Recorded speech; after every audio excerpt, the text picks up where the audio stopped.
Battle of China.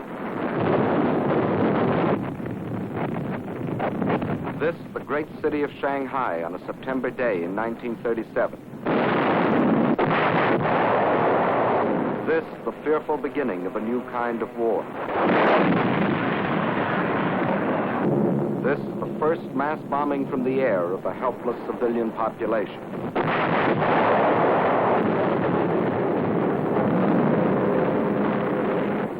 Why? Why are these innocent Chinese men, women, children to die beneath the hail of Japanese bombs? To find the answer to this question, we must first understand something about China and Japan.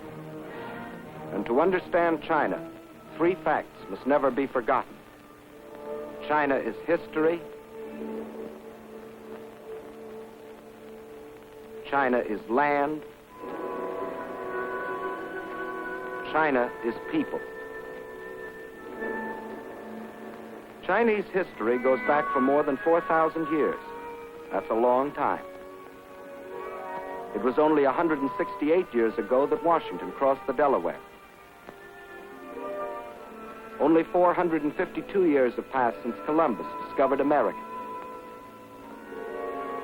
It's 1,500 years since the world saw the fall of the ancient Roman Empire. 3,400 years have gone by since Moses received the Ten Commandments. 3,700 years have passed since the pyramids were built. But more than 4,000 years ago, the Chinese Empire was already in existence. And more important, so was the Chinese civilization, a civilization of art and learning and peace. Yes, China is history. And China is also land, more land than the entire continent of Europe, a third larger than the United States, and rich in raw materials. This vast area consists of China proper and 4 outer provinces. To the north is Manchuria, huge and desolate, but abounding in raw materials. Next to Manchuria are Mongolia and Xinjiang. Here lies the Gobi Desert, a vast plateau twice the size of Texas, inhabited by nomad tribes who lead their camel caravans back and forth over ancient trade routes. To the west is Tibet, the icy roof of the world, its borders encompassing the eastern end of the Himalayan mountains, the mystery land that few have entered. And from these vast mountains of the west rise the 3 great rivers which are China's lifeblood. The northernmost of these is the Huanghe, the Yellow River, often known as China's sorrow because of its frequent flooding. Far to the south flows the Sikiang, the Pearl River, which enters the sea past the great ports of Canton and Hong Kong. But the greatest river of all is the one that flows between, the Yangtze, winding for 3,000 miles through the heart of China, bringing fertility to the good earth and bearing upon its broad waters half the commerce of China. Yes, China is land, next to Russia, the largest country in the world. But most important, China is people, 450 million of them.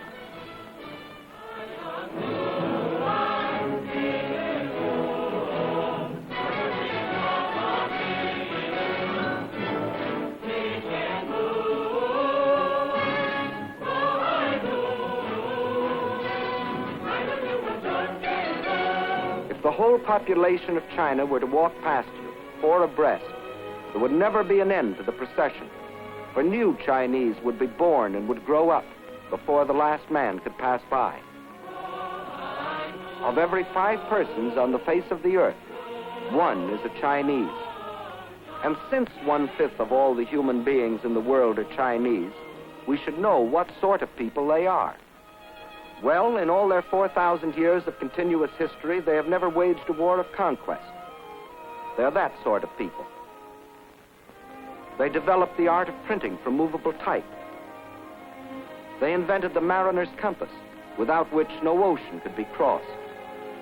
They were among the first astronomers, and their observations of the stars and planets made possible the accurate measuring and recording of time. They are that sort of people. And why do we call our dishes China? Because the Chinese invented the art of making porcelain. And as we all know, they invented gunpowder, not as a weapon of war, but to celebrate their holidays and religious festivals. And it was one of China's great philosophers who, 500 years before the birth of Christ, gave mankind these words: "What you do not want done to yourself, do not do to others." They are that sort of people, enriching the world in which we live. Yes, China is incredibly old, incredibly big, incredibly populous. Yet it was until recently a land with which few of us concerned ourselves. But now a great change has taken place. China is now our fighting ally, or more accurately, we are China's. For China has been fighting our enemy, Japan, for 7 long years. Why is this? Why have the Chinese, who in all their 4,000 years of history had never waged an aggressive war, been forced to fight? To fight and die by the millions. Because China is land, 4 million square miles of it. And because China is people, 450 million of them. And because Japan had a plan to use them both. That plan was finally stated in the Tanaka Memorial, a blueprint for world conquest, formulated in 1927 by Baron Gishi Tanaka, the Japanese foreign minister. In order to conquer the world, we must first conquer China. Here was their mad dream. Phase 1, the conquest of Manchuria for raw materials. Phase 2, the absorption of China for manpower, piece by piece, so as not to arouse the rest of the world. Phase 3, a triumphant sweep to the south to seize the riches of the Indies. Phase 4, the eastward move to crush the United States. One fact was obvious. China was to be the giant back on which Japan would ride to world conquest, just as Russia was to be enslaved for German use. But how was it possible for Japan, only 1/20th the size of China, and with only 1/6 its population, to think of conquering China, much less the world? There were 2 main reasons for this. In the first place, modern China, in spite of its age-old history, was like the broken pieces of a jigsaw puzzle, each piece controlled by a different ruler, each with his own private army. In modern terms, China was a country, but not yet a nation, while Japan was a united, well-knit, highly regimented military dictatorship. The second reason lies in the uses each country made of our Western civilization. Let's see what China took. You will notice that this is a very old piece of film. Actually, it is more than 30 years old, and it shows a very great man by the name of Sun Yat-sen. In 1911, this man fathered a people's revolution, which brought to an end China's ancient imperial government and began its new era as a modern republic, winning for himself in Chinese history as secure a place as George Washington has in ours. And he and his followers chose for the cornerstone of their new republic Chinese words that echoed those of another believer in democracy. Government of the people, by the people, for the people. And to make these principles become reality, they built more schools and colleges. They established scholarships so that their young men and women could go forth to the universities of America and Europe and bring back to their own country other Western ideas. And this new generation returned to China with new techniques of industry, architecture, science, medicine. They built more hospitals to free their people from the blight of disease. They introduced compulsory education. They laid down as essential 2 of the 4 freedoms for which we fight today: freedom of expression and freedom of religion. In 1925, Sun Yat-sen died, but his disciples, led by Chiang Kai-shek, carried on his monumental work. Their aim, the unification and modernization of China. Chinese industry was old-fashioned and inefficient. Transportation was slow and inadequate. But now railroads began to link the great seaports and river harbors with the inland cities. A network of highways began to stretch beyond the railroad lines into the deep interior. After leaving them untouched for centuries, China was beginning to use her vast store of raw materials.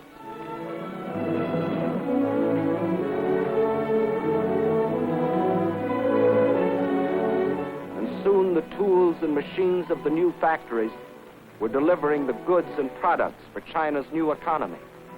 For the Chinese believed in using the best of Western civilization for the progress of their country. And while they were building this new nation, just a day and a half by steamer across the Yellow Sea lay Japan.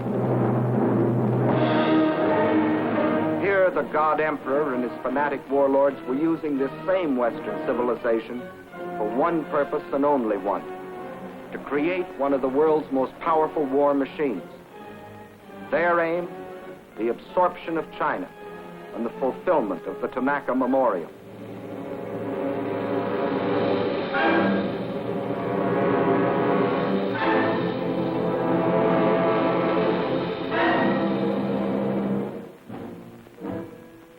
For years, Japan had deliberately copied military weapons and industrial techniques discovered in other countries. For years, Japan, under the pretext of lacking raw materials for industry, had been buying in every corner of the world materials not only to build this war machine, but materials which could be stored to feed it in the war of conquest they were planning. For years, while other nations were trying to outlaw war by reducing armament, Japan was feverishly and secretly building a modern army, a modern navy, a modern air force to strike its infamous blow at the civilized world. And we all now know about the islands in the Pacific that Japan fortified in violation of all international treaties. These were the reasons why it was possible for Japan, only 1/20th the size of China, and only 1/6 the population of China, to think of conquering China as the first step to world conquest. And as you have seen, in 1931 they embarked on Phase 1, the occupation of Manchuria. The small bonfire that the Japanese lit in Manchuria was to grow and spread with uncontrollable fury until the entire world was aflame.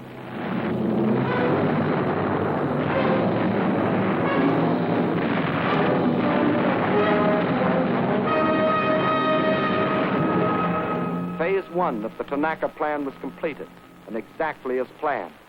The Japs had been confident that this first and sudden land grab could be accomplished without their becoming involved in a major war. And they were right. The unification of China was still too remote for the Chinese of the South to care what happened to their kinsmen in the North. Using the step-by-step technique, a few months later, the Japs took a crack at Shanghai.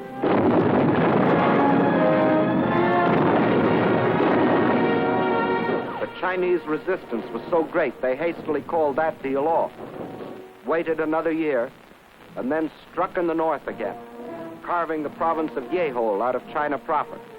This, too, they got away with. The world criticized, the Chinese protested, but still the Japs got what they wanted, another piece of China, and without a war on their hands. And to rule over Manchuria and Yehol, the Japs then set up a puppet government under their stooge, Henry Puyi, the Chinese quisling prince. But the leaders of New China remembered that in other centuries, other barbarians had invaded their country. The evidence still stood in the Great Wall, built by their ancestors more than 2,000 years earlier, and stretching for 1,400 miles across mountain and desert to protect themselves from the barbarians of the north. Of the Great Wall, it has been said that it is the only work of man which would be visible from the moon. But the Chinese knew that modern barbarians can't be stopped by a wall, however strong or high. They can't even be stopped by people, unless the people are united. And by 1937, the unification of China was making such progress the Japs got worried. The one weapon they could not permit China was unity. They would strike again before China could become a nation. This time it'd be a big bite. 5 more northern provinces out of the heart of China.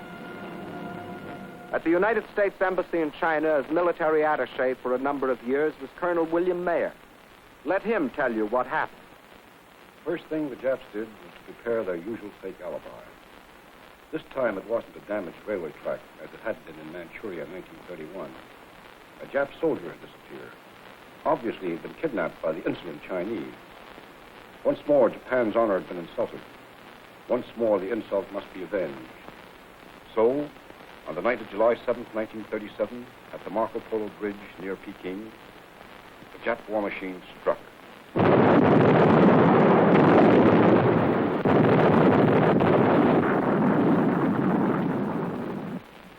Within the space of a few weeks, the invaders were in control of Tientsin and Beiping. It looked as if the Japs were going to have another walkover.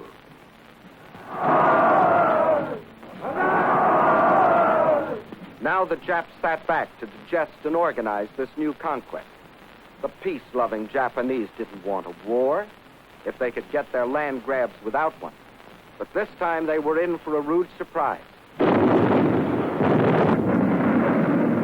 This time, instead of protesting or negotiating, the Chinese struck back. And not in the north, but at Shanghai, where the Japs least expected it.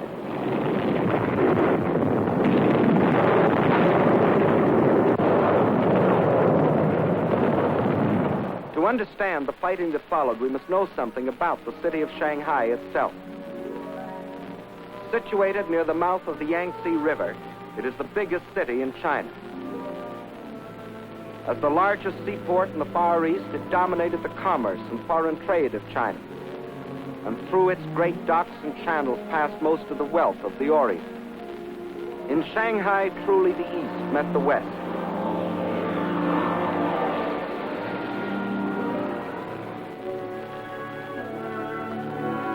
And within this city of 3.5 million Chinese was another city, the foreign settlement, made up of the French concession and the well-known international settlement.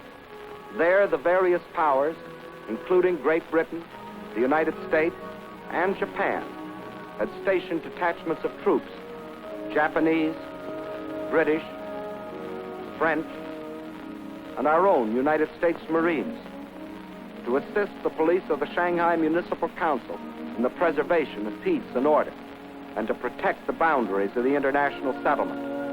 These detachments were limited in size, but the Japs secretly, and in violation of all treaty agreements, had increased their garrison so that when fighting started on the border of their concession in August of 1937, they thought they were fully prepared for any eventuality.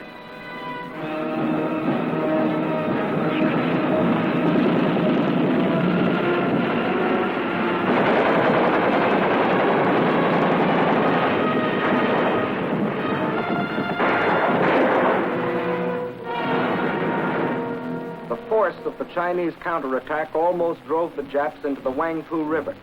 Backed up by the heavy guns of their warships, however, the Japs managed to hold out until reinforcements arrived. Jap landings were then made in the vicinity of the Wusong forts and in Luho and Lotien on the Yangtze River north of Shanghai. The Chinese drew back to positions 5 or 10 miles inland, where they could secure some protection from the heavy Jap naval gunfire.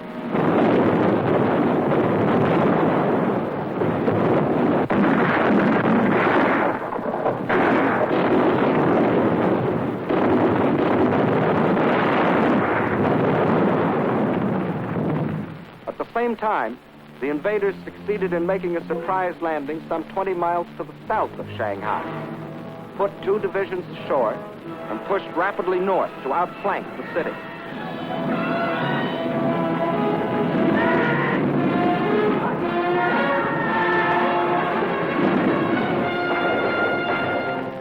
The Chinese position was thus made untenable, and a withdrawal was ordered to the west and to the south toward Nanking and Hangzhou. But only about half of the Chinese army that had fought at Shanghai was left to withdraw. Meanwhile, enraged at the very idea of anyone resisting the Imperial Japanese might, the Japs took their vengeance upon the civilian population of the city, a city without guns or planes to defend itself, and deliberately slaughtered thousands from the air.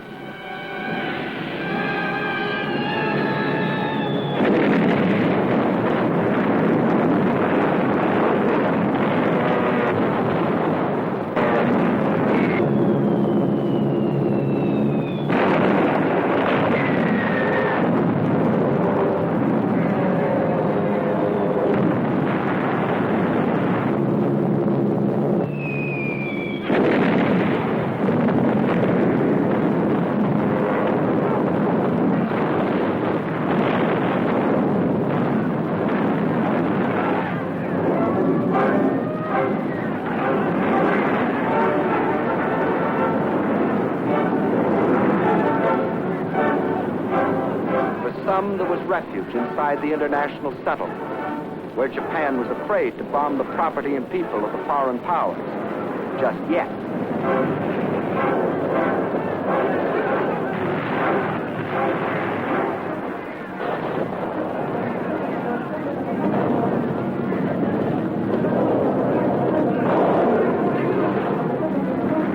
But there was not room for all. And for each who found safety inside, there were thousands huddled beyond the gates, standing helpless and undefended against the Jap attacks.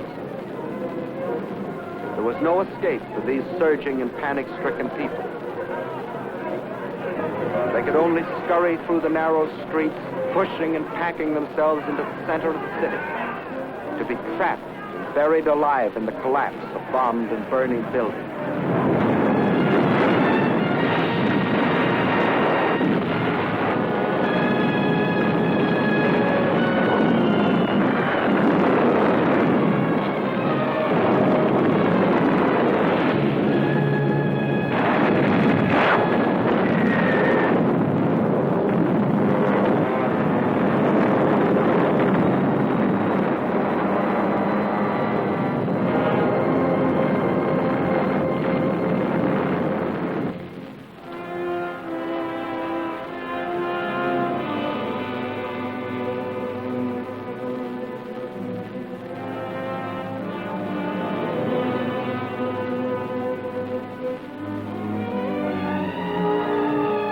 Thus, the Japanese introduced the world to a new kind of war.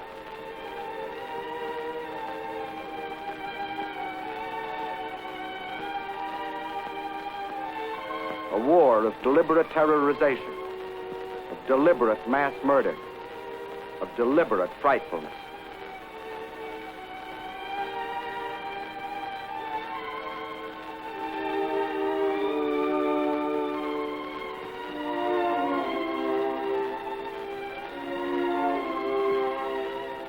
When the campaign was over, the Japs occupied the entire peninsula east of Shanghai. Reorganizing rapidly, they then launched a coordinated drive on Nanking. One column pushed along the railroad while another swung further to the south. This column then split and continued its drive, hoping to cut off any possible retreat of the Chinese armies defending Nanking. It was here in the Yangtze that the blood-crazed Japs attacked an American gunboat, the USS Panay, despite its distinctive markings.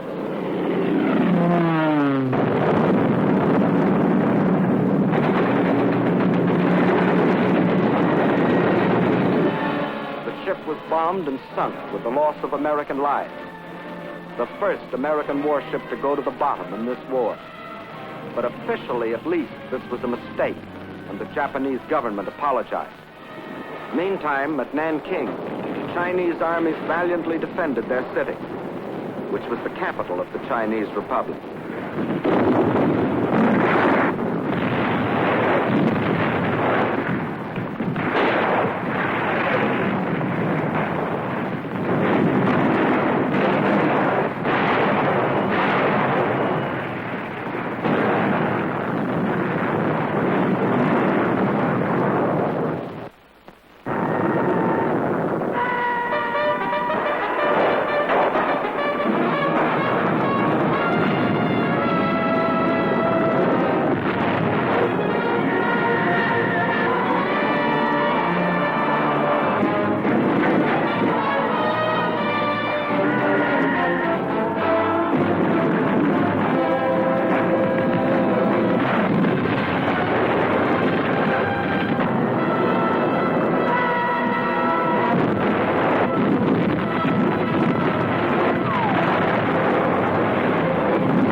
Japanese power was too great, and after a battle lasting but a few days, the city fell to the invaders.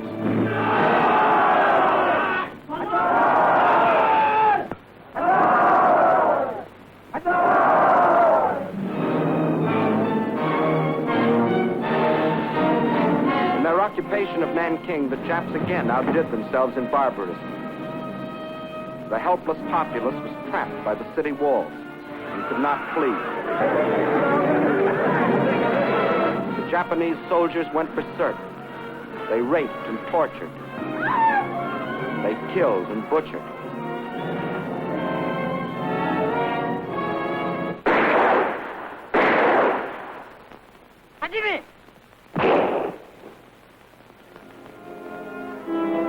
In one of the bloodiest massacres of recorded history, they murdered 40,000 men, women, children.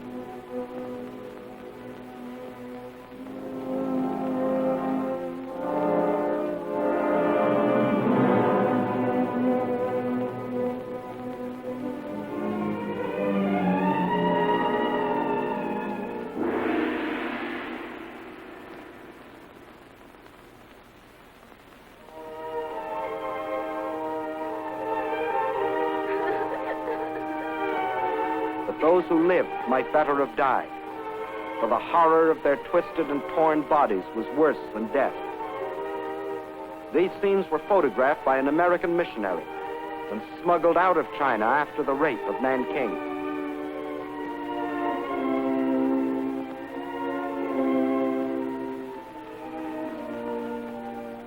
This nightmare of cruelty was all the more horrible because it was deliberately planned by the Japanese High Command to tear the heart out of the Chinese people once and forever.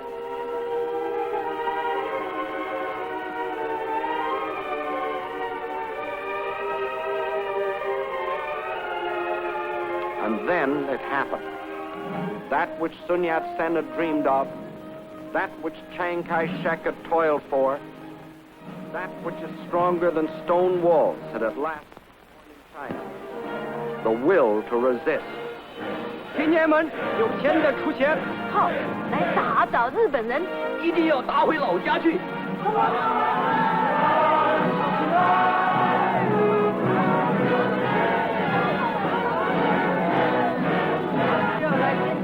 In their last bloody blow, the Japanese had accomplished what 4,000 years had failed to bring into being: a united China, an aroused China. 必须要团结一致，消灭日寇，然后我们才能够得到安全。真正救国的责任，应该贡献我们所有的力量，为求生存和独立而抗战，为反抗帝国主义而抗战，坚决抵抗，我们一天不息，让我们大家前进，反抗到底。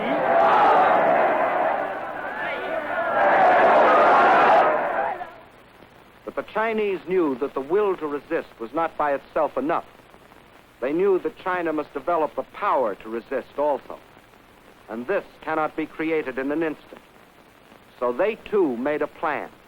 And it was this: they would slowly yield territory, piece by piece, while they developed the power and built the weapons to rid the land of its invaders. The industrial strength of China must be moved to the west, beyond the mountains, beyond the railroad lines, beyond the lines of communication. There, safe from enemy attacks, they might produce the rifles and guns that China so tragically needed. Thus, China would trade space for time. Space for time. Blow up the roads.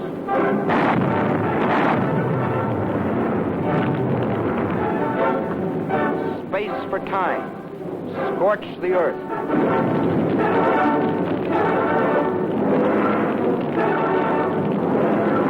Space for time. Blow up the factory building. Leave nothing for the invaders. And then the people rose and moved, riding, walking, crawling.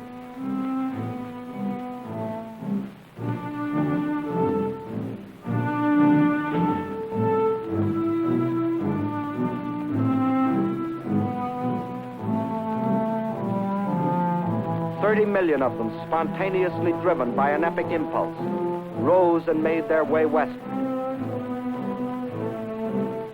The earth teeming with them, moving westward on a trek that stretched through 2,000 miles of roadless wilderness. Thus the world witnessed one of the most amazing spectacles in human history, the greatest mass migration ever recorded. Whatever could be of use and could be moved, the Chinese took with them on a Homeric journey. Their libraries, their schools, their hospitals, all dismantled and carted away. The machinery from over 1,000 factories, weighing over 300 million pounds, was moved away in trucks and ox carts and on their backs, 2,000 miles away, 2,000 miles westward. Wherever they could, they gathered along the few remaining railroads, waiting, hoping for some chance to ride part of the way toward their westward goal.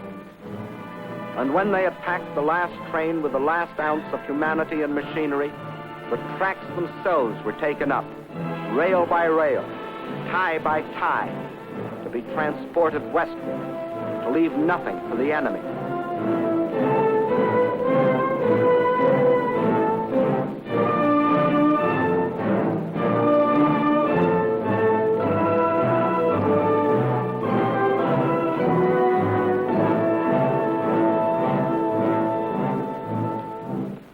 Every river pointing westward was heavy laden. Every sampan, every barge was pressed into service, weighted down to the water's edge with the precious tools for new China.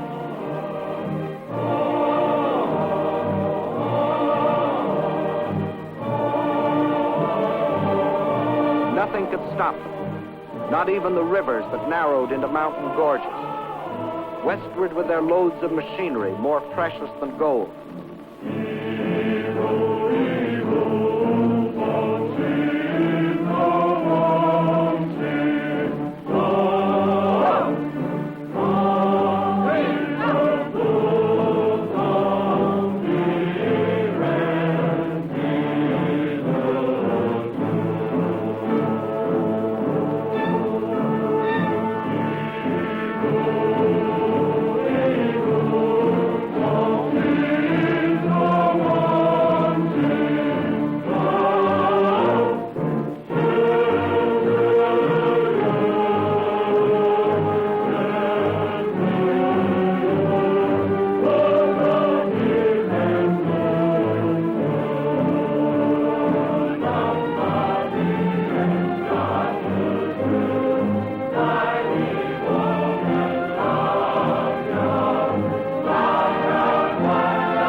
Measured by the mile, by feet, by inches.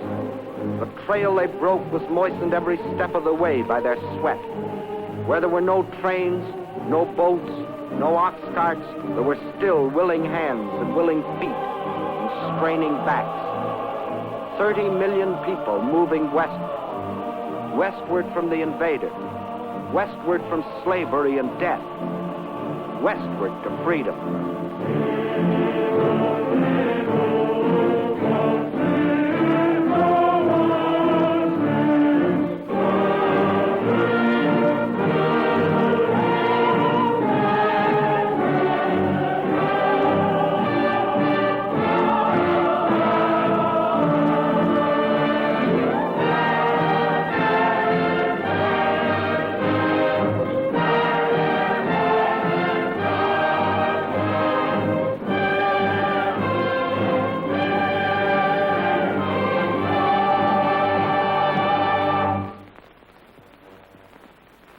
Now, in the free mountain lands of the West, ancient cities sprang into fresh and modern life. Chief of them all was the new capital of free China, Chongqing. Here on the cliffs high above the Yangtze River, the Chinese had reestablished their government. They knew, however, that the people of the city would not be safe from Jap air raids. The memories of Shanghai were fresh in their minds. And in the sandstone cliff on which the city is built, thousands of workmen rushed the construction of enormous caves as shelters for the people and for the pitifully few machines, more important than life. To the Japs, Chongqing became the heart of the Chinese nation they were determined to conquer. Destroy Chongqing, and they would break the spirit of New China.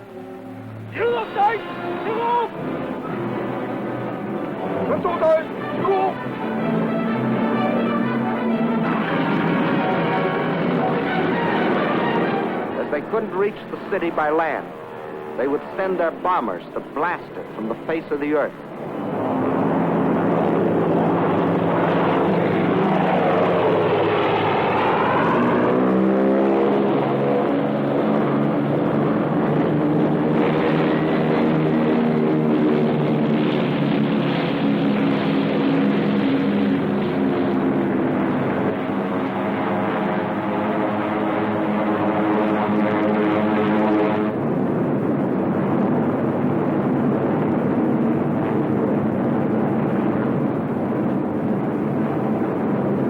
Against these Japanese armadas, slow and obsolete Chinese planes made a suicidal attempt to defend Chongqing.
Neither Japanese planes nor Japanese bombs could destroy the life of the city. But not only the people, but the factories had gone underground, where the vital machines could operate by day and by night, safe from bombs and shrapnel.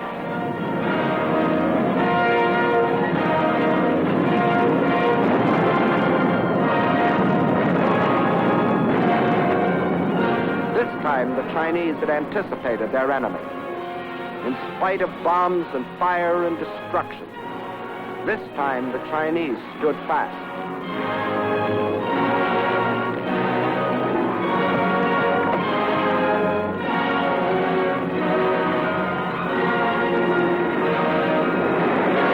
Flaming Chongqing became the symbol of their indestructible spirit.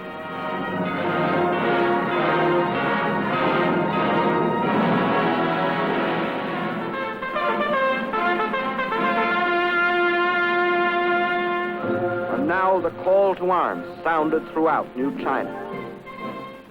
And from the vast interior, China's millions answered the call.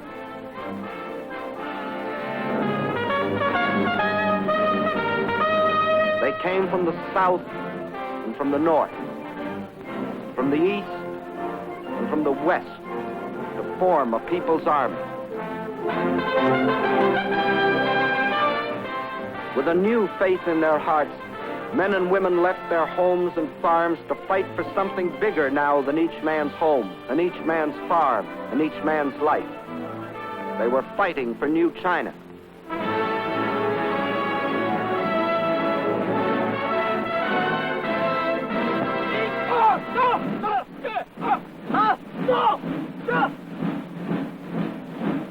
New soldiers, awkward and unskilled, like all new soldiers. But they toughened and trained.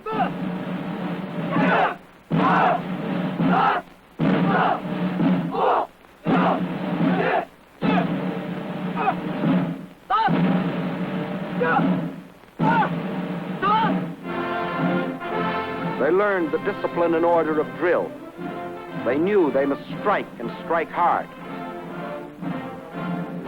They learned to kill. The youth of China also came forward, training to care for the sick and the wounded. Girls joined their husbands, brothers, and sweethearts in uniform.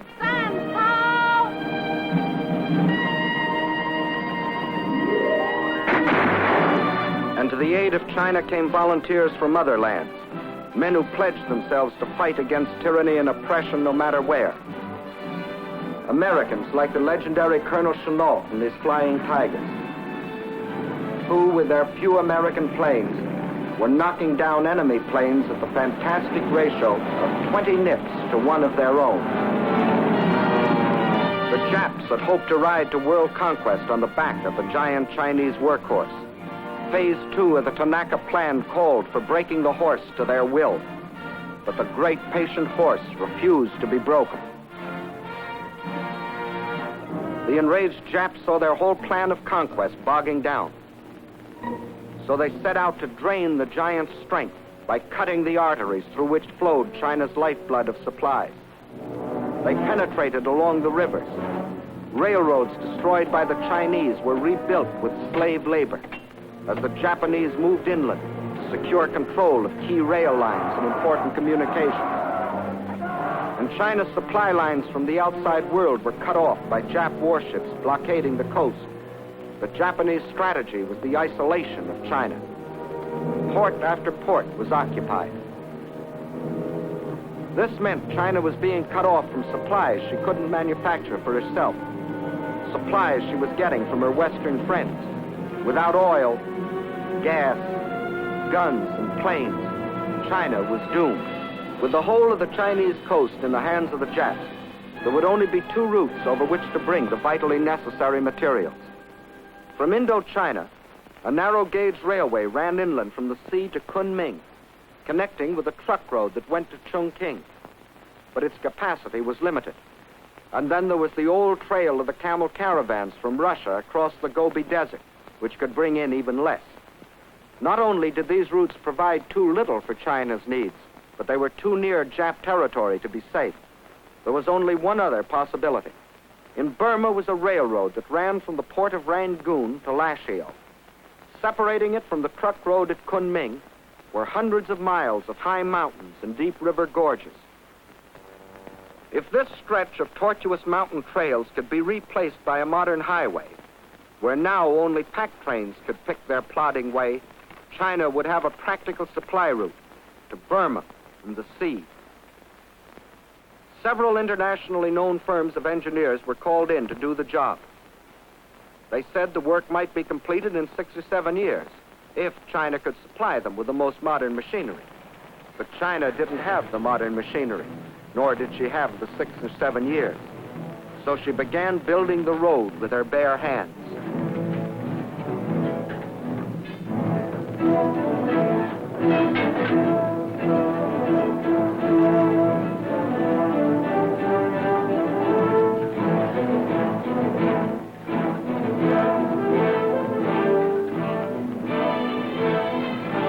By thousands, by tens of thousands, by hundreds of thousands, they toiled at the back-breaking task of carving this desperately needed supply line out of the reluctant mountains.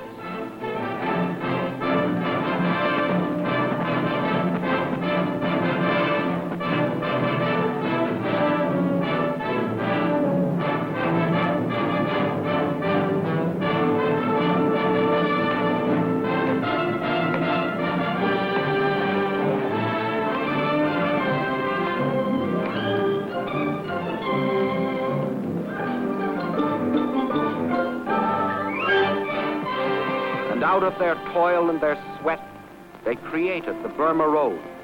Not in 6 or 7 years, but in less than 12 months. a monument for the new spirit of the new China. As soon as it was completed, the road went into immediate service.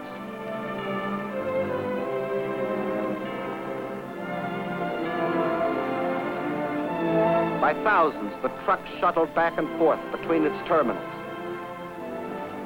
climbing to nearly 10,000 feet, around hairpin curves, along the edges of sheer precipices, where passing trucks had barely 1 foot of clearance.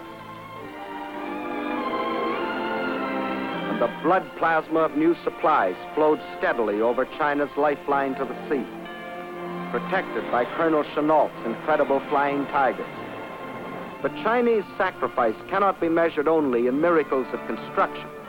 It must be counted, too, in the tragedy of destruction. For while still the Burma Road was being built, the invading Jap armies had fanned out and straddled fully 2/3 of the railroad lines of the country. In the summer of 1938, they set out to capture the remaining 1/3, starting with the vital railroad junction at Chengchao. Chengchao is situated on the banks of the Yellow River, China's Srl. Originally, the river flowed from Chengchao southeastward to the Yellow Sea. But nearly a century ago, a great flood abruptly changed its course, swinging it far to the north. For generation upon generation, as the spring floods rushed down to the sea, thousands of Chinese worked on the dikes to hold the river in its new course, protecting their homes and their crops.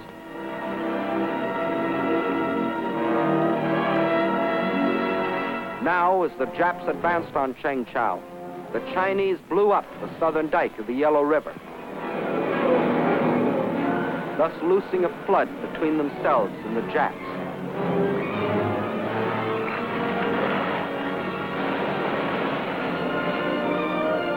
Once more, the river flowed in its old course, forming a barrier which to this day has prevented the Jap from entrenching himself in this area. Thus, once more, with no thought of the human sacrifice or the material cost, the Chinese traded space for time. And the Chinese had still other tricks to pull from their patched and faded sleeves. You will notice that this map of Jap conquest doesn't look like the military maps you have seen in the previous films. By all military standards, it should have looked like this, which is the way the Japs wanted it to look. But the Japanese were learning that the occupation of Chinese cities and control of Chinese rivers and railroads still was far from meaning the subjugation of China. For the Chinese had formed themselves into guerrilla bands, trained to harass the Jap forces. These guerrillas were mostly farmers who had stayed behind on the land when the great migration to the west took place. Peaceful farmers one day, deadly fighters the next. They made an unpredictable and uncontrollable enemy.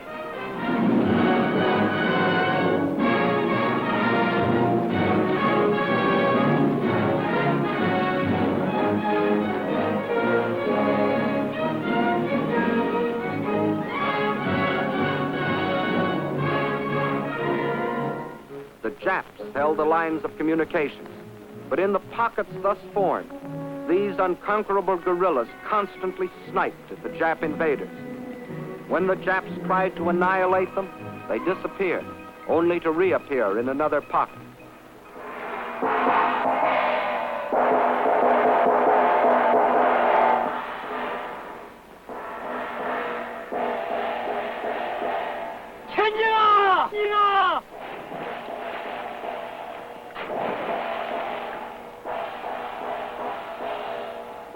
Attacking with speed and surprise, they ambushed enemy patrols.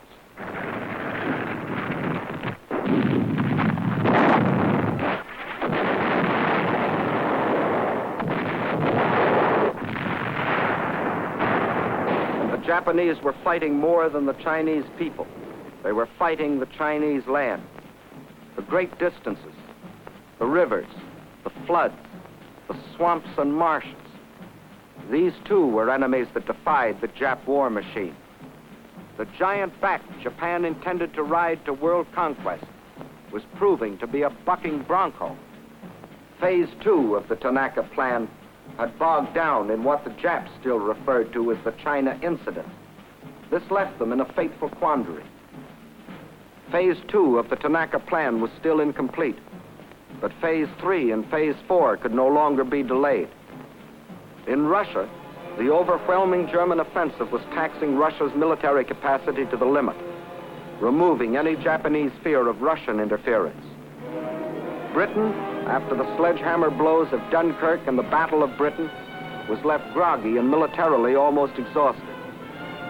Her navy scattered across the seas, guarding her lifeline of supplies. But here in America, we were finally awakening to our danger and taking steps to protect ourselves. We had appropriated funds for the construction of a two-ocean navy, and our army was rapidly expanding. If the ultimate objectives of the Tanaka Plan were to be achieved, now was the moment to strike. Now, when Russia was otherwise occupied. Now, before Britain could recuperate. Now, before we could gather too much strength. So the Japs made a fateful decision. They would embark on Phase 3 and Phase 4, the conquest of the Indies and the United States, without waiting to complete Phase 2, the conquest of China. Thus, to paralyze American power in the Pacific. Without warning, as they have always struck, they struck again.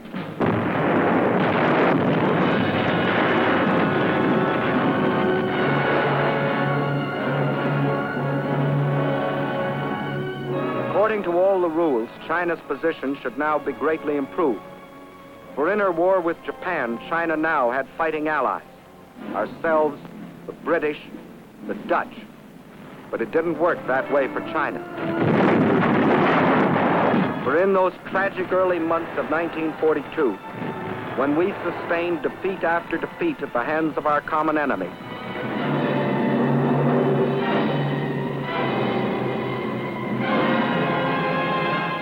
China endured the worst setback of all. Out of our defeats, China lost the Burma Road. But still, China's courage never faltered. Her determination never weakened. And in the history of those long and tragic months of black defeat in 1942, one bright page stands forth, a page written by our Chinese allies. Here is the city of Changsha. The Japs wanted it for two reasons. It was in the center of the Chinese rice bowl, and it was also an important railway junction. Twice before they had tried to take it, and twice before they had been thrown back. Massing a large striking force near Yocho, on Christmas Eve 1941, the Japs started southward toward Changsha in three columns. At 3 points during the drive south, the Chinese forces put up token resistance. But instead of withdrawing toward Changsha, they withdrew east into the mountainous flank. By New Year's Eve, the Japs had surrounded the city. They quickly pierced the outer defenses and attacked the inner defenses from four directions. In spite of fierce resistance, the Japs were certain that the fall of Changsha was only a matter of hours. What they didn't know was that they had walked into a well-baited trap, for the Chinese forces which had withdrawn into the hills now swept down on the Jap supply lines and cut them to ribbons. The Jap forces attacking the city soon ran out of food and ammunition and began a withdrawal, whereupon the Chinese launched a counteroffensive and pushed the Japanese back where they had come from.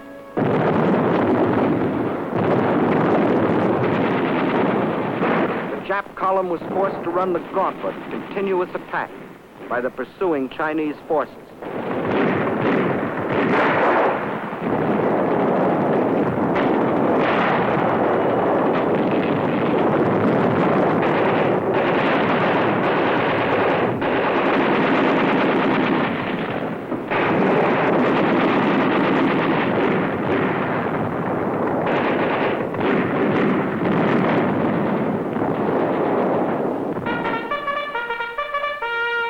The Battle of Changsha was a magnificent victory for the people of China, the people who wouldn't surrender, the people determined to fight for their freedom, their good earth, the people who can't be beaten. And as 1944 dawns, there is another and greater story being written. From the Aleutians to the South Pacific, we are on the offensive. In the jungles of New Guinea, in the Gilbert and Marshall Islands, on the shores of New Britain, on the broad Pacific waters, Japan faces the daily expanding power of the nations she attacked.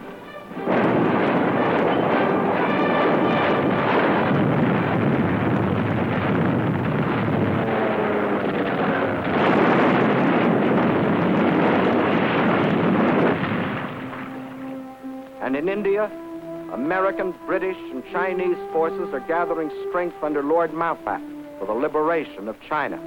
For China's war is our war.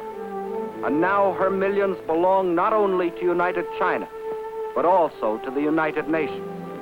Leader of our American forces is General Stilwell, who has the unique honor of being the chief of staff of all the Chinese Expeditionary Army.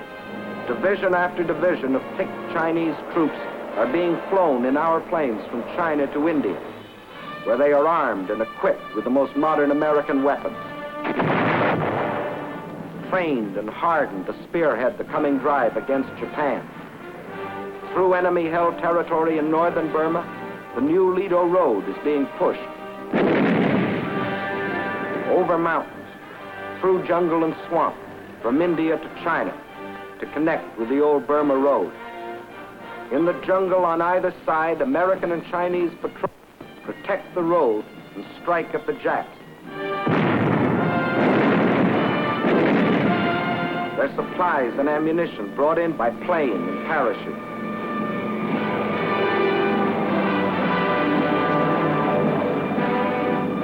From fields in India, an Air Transport Command plane takes off every 6 minutes, loaded with artillery, jeeps, ammunition, men and supplies for the armies of China. Over this Burma skyway, over this hump of mountains 16,000 feet high, more tonnage is being flown into China than was ever trucked in over the old Burma Road. And in the skies over China, Japan faces new opposition. Young Chinese, many of them trained on the fields of Arizona, New Mexico, California, fly and fight beside their American comrades. The fighters and bombers of the Chinese Air Force and those of General Chennault's 14th Air Force today fly far and wide over China. Hitting enemy concentrations, smashing their sea lanes along the China coast.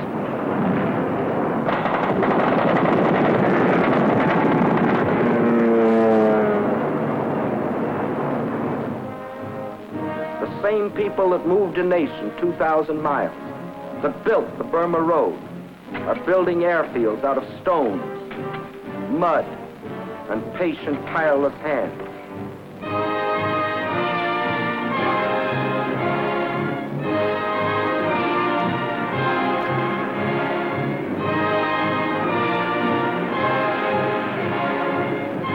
Today, though still cut off by land and sea from the rest of the world, Chinese armies and Chinese guerrillas still stand firm against the Jap war machine.